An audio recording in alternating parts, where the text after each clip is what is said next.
Hi everyone, so last night we had a Diablo 4 Season 4 campfire chat where Blizzard has detailed a lot of the changes coming to the game very soon.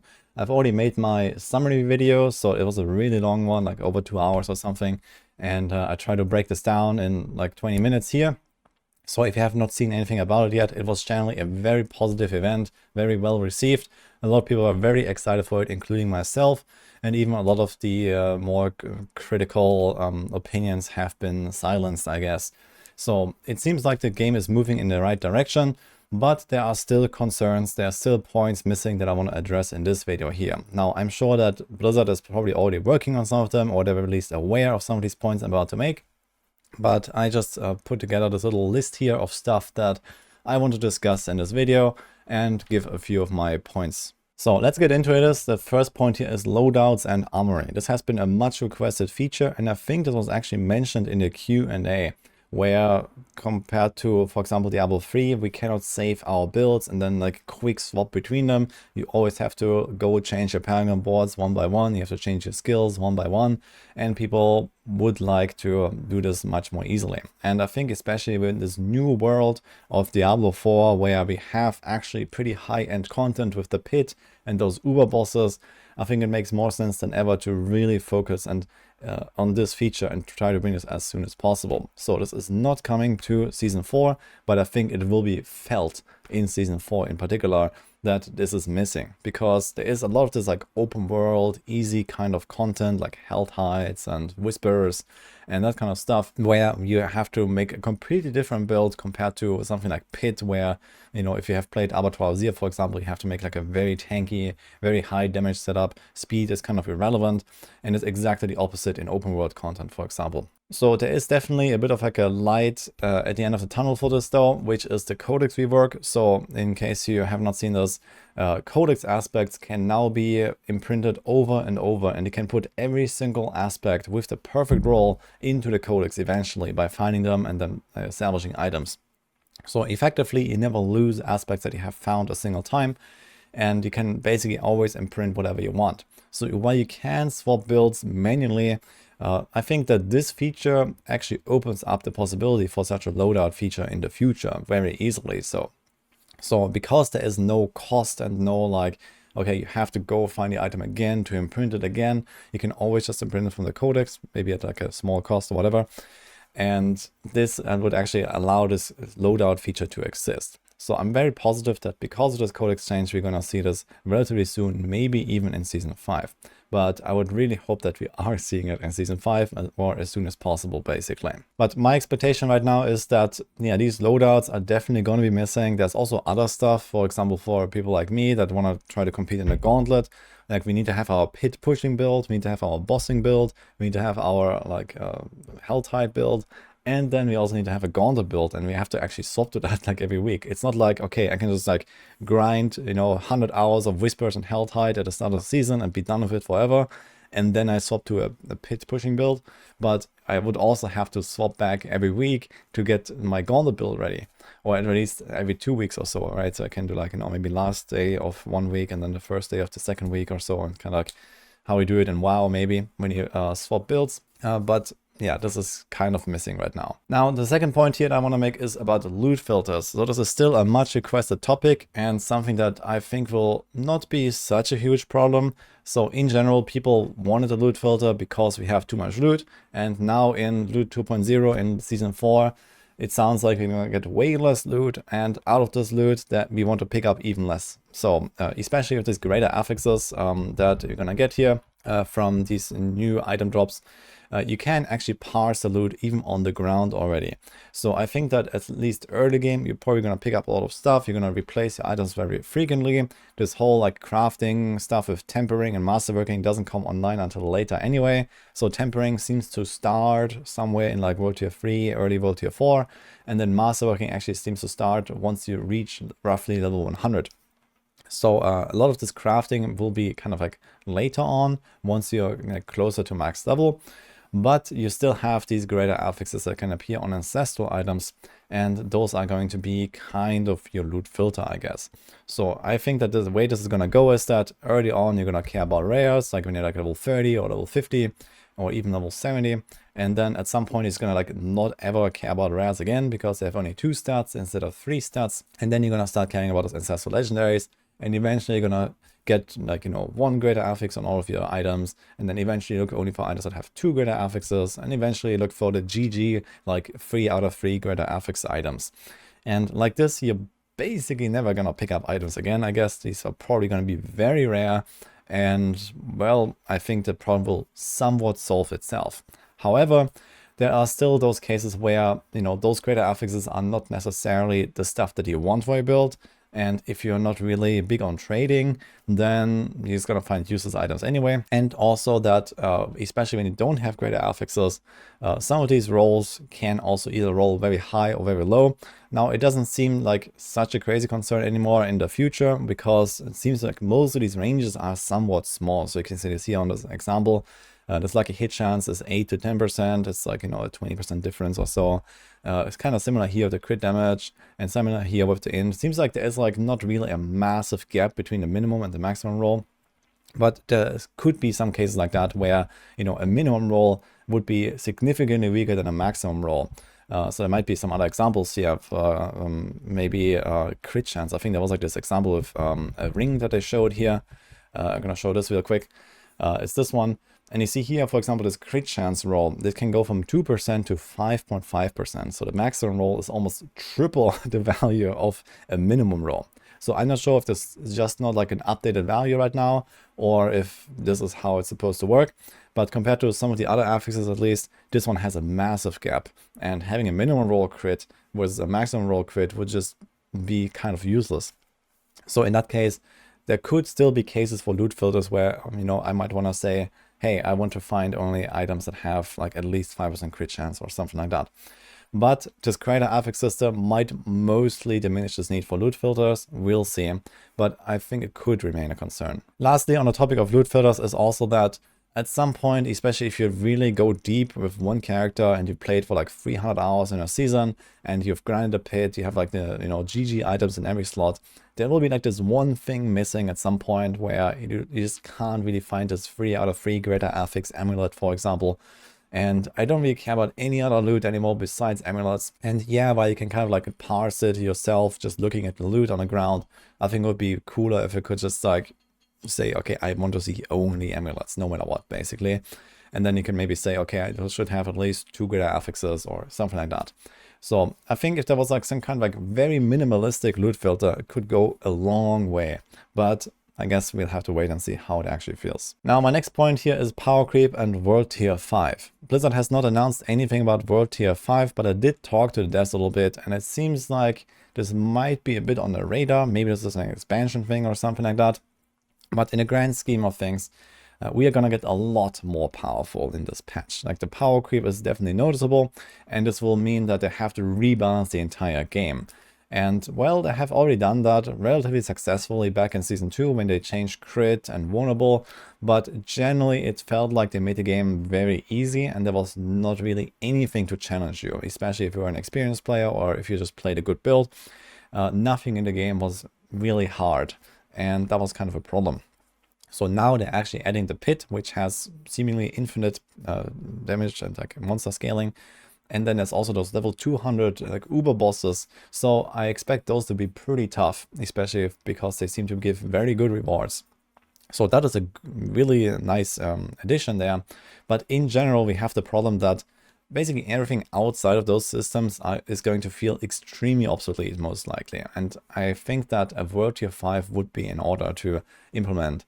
I don't think that's going to happen for Season 4, but I think you're going to feel this in Season 4 very badly, that, what I just described earlier with the loadouts, you're going to have like your open world, like Hell Tides and Whispers that are level 100 monsters and just super easy, and you just one-shot the entire screen. And then you have the pit where, monsters have like 1,000 times more HP than that, and you have to make a completely different setup. Everything is going to feel much harder there, and, there's an actual challenge. So I think the fact that just open world content in World Tier 4 is designed to get you to level 100, but then it's actually kind of the start of the progression, right? You have a much longer tail end of the progression now with this whole like masterworking system and tempering system and the greater affixes and the uber uniques. There's a lot of stuff and a lot of power to be earned once you are level 100. But there's nothing that actually would kind of like raise the bar for the monsters a little bit. So I think that is a major problem in the game right now, and it's going to be very noticeable in Season 4. So I think that it's generally fine to make like the early game and the game in general somewhat easy up to like level 100, for example. But I think it's not fine that I take my character that can do like pit level 300 or whatever, and then I have to go farm whispers with level 100 monsters. I think that's just kind of stupid. And I really hope that at some point, at least, maybe in Season 5, we're gonna see a World Tier 5 where, you know, everything gets raised to like Nightmare Dungeon T100 level or something. So like level 150 monsters, and maybe there's a new type of elites, or elites have more affixes, or, you know, monsters are faster and more intelligent again, like they are in like the previous World Tours. You know, they have like a bit of a progression there. So stuff like that, maybe not just higher numbers, but also, you know, something that actually makes it feel a bit more impactful. So I would really love to see that. And I think then it's totally fine to kind of keep like this easy content in the game, make it, you know, give people an easy way to like, you know, farm certain things. I don't even want to see like new item types, for example, in World Tier 5. I think it will be totally fine if World Tier 5 still drops Ancestrals, but maybe have like a slightly higher chance for greater affixes, or you know, maybe have like a bit more chances to find boss materials or these kind of things. So it doesn't have to be like a whole new world. It just needs to be some higher baseline. Now, I actually voiced this concern last night when I was watching the campfire chat, and then people told me, you just want D3 again and Torment 16 and all that. No, I do not want Torment 16, guys. I want one extra endgame difficulty tier, basically, because there needs to be something that reflects this power level that we gain in like this tail end progression, basically. But I guess we'll see how it will feel. But I think this is definitely going to be a concern here. Now, the next point here is the endless boss grind. So we have seen that in Season 2 and Season 3 with Durials. And, well, it seems like that kind of continues. Now there are these Uber boss versions now, and in general Uber uniques are much more accessible. They said they will start dropping basically in World Tier 3 for level 55 monsters, which, well, I don't expect anyone to really find many of those. It still seems like they didn't raise the general chance to find Uber uniques. So this means for like open world drops, that's roughly a 1 in 2,000 chance or so when you find a unique. And yeah, some people will find them, some people will not. But the point is, Uber uniques are still somewhat rare, but you can get 6 suspended sparks now guaranteed from doing the level 200 bosses the first time. So we have this here. I'm not sure if this was actually said on the slide, but yeah, basically those level 200 versions, they're gonna all give you 1 spark. So you have basically 1.5 Uber uniques just by default, and you can craft whichever you want, and then you just need 2 more sparks, you can get another one. So yeah, if you find like a few Uber uniques, then you basically have everything that you want. But there will also be the chance to roll greater affixes on those Uber uniques, and then stuff gets really wild. So for those people that really want the absolute GG items, you're gonna have to mega grind those bosses yet again, but just getting the Uber uniques is gonna be much more accessible. And realistically, it's not gonna be like a make or break, I guess, for, you know, if the item is good or not. If it's not a greater stat, or, you know, if it has 1 or 2 greater affixes, we'll see how rare this will be, we'll see how accessible this will be. But in general, I think that the whole problem of like grinding Duriel all day long is not entirely solved. At least it is somewhat solved. There's just more Uber uniques dropping in general, and you can get 1.5 Uber uniques by default from just doing these bosses the first time. So in general, there's like a much lower incentive now to just mega grind Duriel all day long. But in the grand scheme of things, yeah, we're gonna get more mats, we're gonna kill more bosses, but I don't want to farm Duriel 1,000 times yet again. So I guess now we can do Andariel 1,000 times.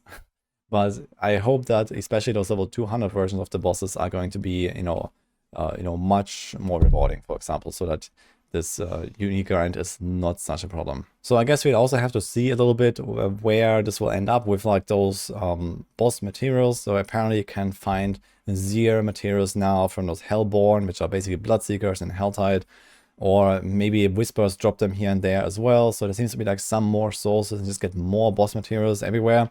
but in the grand scheme of things, well, you still have to go and kill those bosses a few hundred times. And they are not necessarily all that interesting, but maybe those level 200 versions are going to be what we're actually going to be farming, and we don't do that many of them, but you know, they drop a lot more items or like a higher chance for Ubers. And they also mentioned that all of the smaller bosses will have a chance to drop Ubers now. So that also will help a little bit, I guess. Next up, we have the Dopamine Tunnels. So this is just an evergreen topic, I guess. So early game in Diablo 4 right now is actually somewhat boring, I gotta say. It kind of feels like leveling up a character in a fresh season in Diablo 3, where you just like run the same zone, like the, the Temple of the Firstborn in Act 2 or something in Diablo 3. And you do that like for like 2 hours straight, and then you're like in level 70 and you can blast endgame.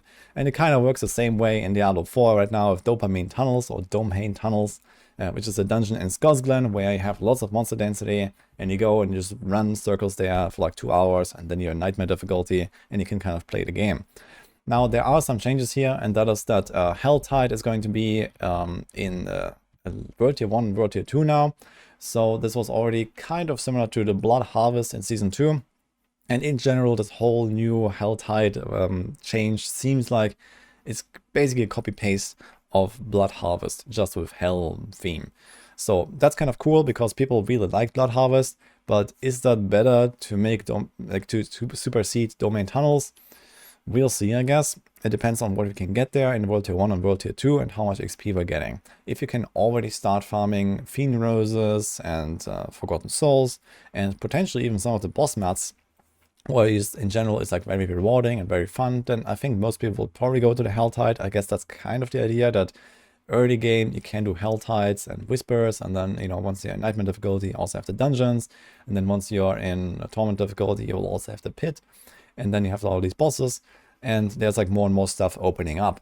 But I'm somewhat concerned, at least, that generally the fastest strategy will remain Domain Tunnels. So if there's no nerf to this dungeon, or Helltide is not like Omega buffed, then, well, we're probably still going to be doing that. But I guess we'll see on the PTR how this will feel, how good this actually is.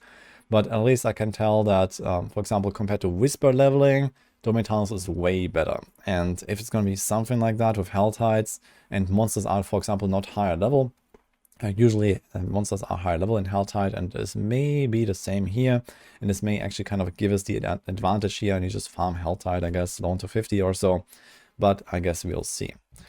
For now, I think it wouldn't hurt to like maybe slightly nerf Domain Tunnels just to be on a safe side here, because I think Helltide would be a lot more fun to do as well. Now, my next point is, why do rares exist? So this is part of this item changes, but basically rare items will only have 2 affixes in the future, and it also sounds like they cannot have greater affixes. So we have this here. So rares go from 4 to 2 affixes, so there will mostly only be a use for them in the early game. So I guess like up to maybe Nightmare difficulty or so, you might find the rares, and maybe you're gonna even reroll a stat or 2, and then you throw them on your character, and you're slowly gonna feel like your character getting a lot more powerful by transitioning to legendaries, and then transitioning to greater affixes, and then starting to temper and masterwork and so on. So you can still temper and masterwork these rare items, it seems. So technically, if there's like no good stats that you can roll anymore on the 3rd slot, then you could get exactly the 2 best affixes you want, and then you can temper 2 more on them, and you have a kind of like the 4 out of 4 dream item, but, well, you're missing 1 stat.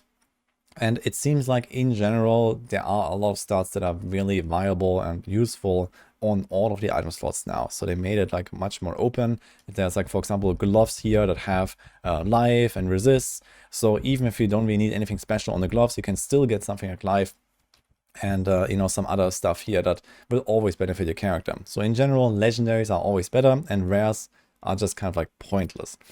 So it sounds like they have some plans to do something with rares in the future and maybe make them more exciting, but it seems like at least for Season 4, rares are just completely pointless, and you're basically never gonna look at them, you're never gonna pick them up even, probably at some point once you have enough crafting materials. It's gonna be like salvage trash, basically.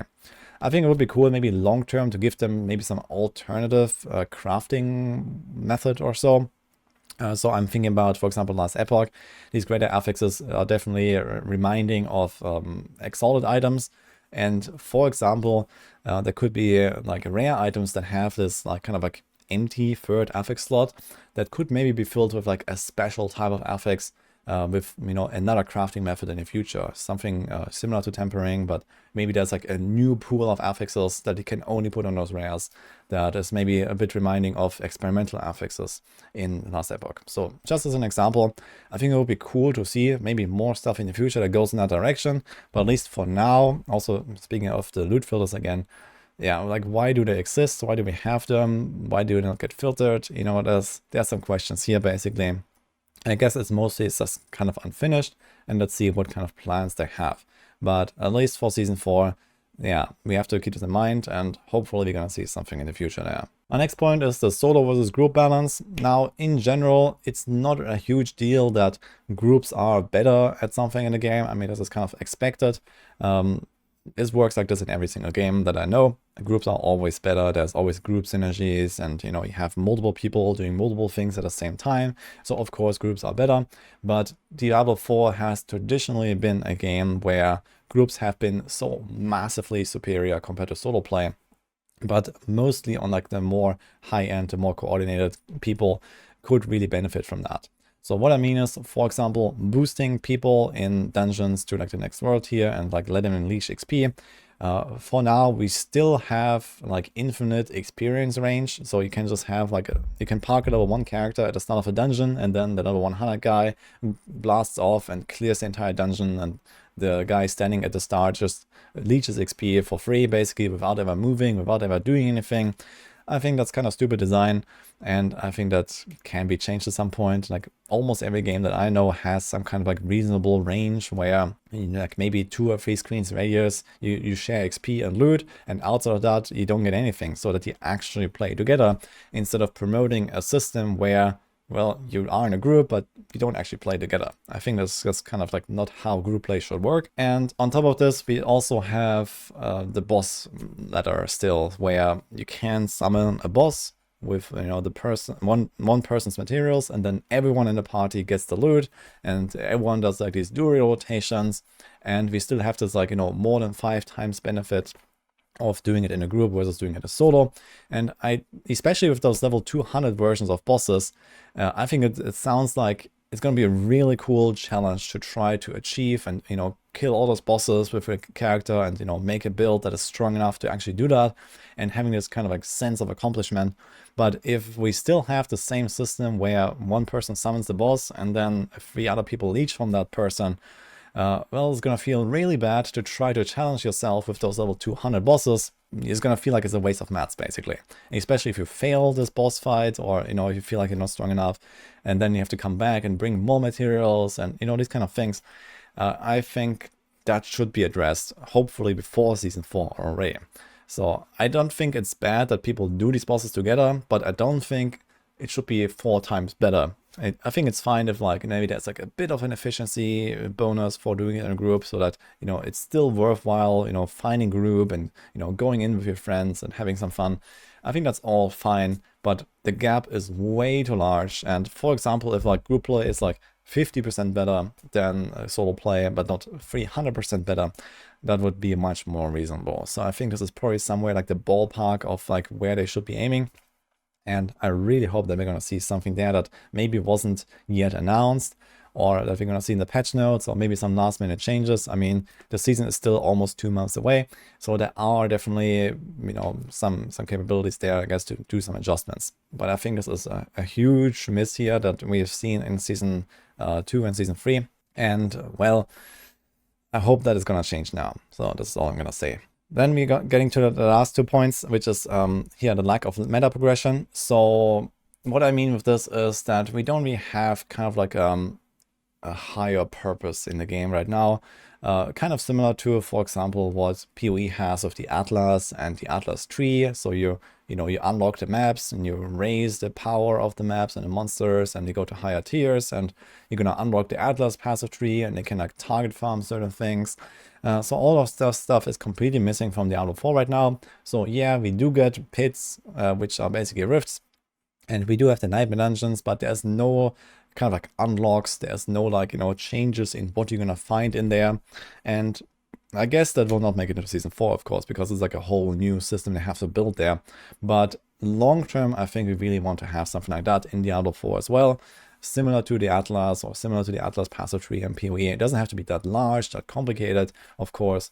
But if there was like some way to customize the nightmare dungeons or customize those pit runs, or, you know, something else that you're working towards, not just with your character's gear and your character's levels, but, you know, there's like some other progression path, that could be really cool. Maybe it's going to be part of the expansion, so I guess at the very minimum, this would probably be somewhere in the expansion, but I guess the earlier the better, and it's just like a point I want to bring up here. I'll be really looking forward to such a system in the future. And lastly, we have trade and RMT. So I guess this is going to be a hot topic forever until they fix it. But, well, we don't really have any good way of trading items in the game, especially with them opening up trade to uniques and legendaries now. So first of all, you can find the perfect codex powers, so you can actually go and hunt them and, you know, find like, you know, exactly that aspect that you need for your build with the perfect roll, and then put it in your own codex and have it forever. So that's really cool. And then you can also get those greater affix legendaries, and if you get like a 3 out of 3 greater affix legendary, that's going to be a lot of worth. So you have to try to, you know, sell that if it's not for your build. And in this case, we don't really have a good platform to sell. People are doing this through online websites. There's the Diablo Trade, there's the Crimson Market, which is my sponsor. And I've been doing some trades in the past with that, but in the end, it's generally somewhat tedious. The in-game systems for that are terrible. And there is definitely a lot of demand for like in-game auction house, or it's just a better trade system of some sort. For example, we've seen that in last Epoch with like the bazaar, which is kind of a cool feature there. So it's a bit like an auction house, but, you know, it feels very immersive. So that's kind of nice. So I hope that in the future we're going to get something there. And lastly, also we have like the problem of RMT. So if you don't know, that means real money trade, which is, yeah, always a topic in online games, I guess, where you have an economy. So it means that people actually, you know, go out of the way to pay real money for items in the game. We have seen this a lot in Diablo 4. We've seen this back in Diablo 3, where there was also actually a feature with the real money auction house. And, well, in general, it is something that is not very highly regarded, and something that, you know, we expect Blizzard would also take some effort to actually try to curb as much as possible. So I just hope that this is going to happen, especially when there is any kind of like competitive modes in the game. We have the Gauntlet already, which, yeah, okay, is technically a competitive mode, but not really such a huge deal. But as we progress and as the game matures, we're going to be getting more stuff like ladders, leaderboards, you know, conquests, whatever, I guess will make it into the game eventually. And the more competitive it becomes, especially for like season start races and these kind of things, well, the more we have to kind of like keep an eye on real money trade. So I just hope that Blizzard will take some initiatives here and actually try to, like, you know, diminish that a little bit, so that the integrity of the game and the competitiveness and all is gonna remain intact a little bit better. But yeah, those are all of the points I want to get out of here post campfire chat. So I'm generally very positive towards season 4. So I just talked about the negative points and my concerns here, but of course I'm very happy with the update. A lot of people seem to be happy, like this new crafting systems sounds really cool. The new pit stuff could be really fun. I'm really excited for a hardcore being actual hardcore now, so in case you haven't seen that, they removed the 3 deaths. And we have the level 200 bosses, so I think that's going to be like a really cool milestone to reach for like a build, like, you know, try to optimize your build enough so they can actually beat those bosses. So in general, a lot of really cool updates are coming. I'm very excited, and I'm going to be blasting the PTR, so stay tuned for more videos before the PTR, and then on the PTR I'm going to be trying out everything. I'm going to play all the classes, and, well, you can expect a lot of uploads then. But for now, that's what I got. So let me know if there's anything I missed, something like a huge point, like a huge concern that I didn't talk about now or something like that. I can definitely bring up more feedback to the devs as well whenever I get the opportunity. And let's just hope to make the best out of it. So let me know what you think. Hope you liked this video, and I'll see you guys next time.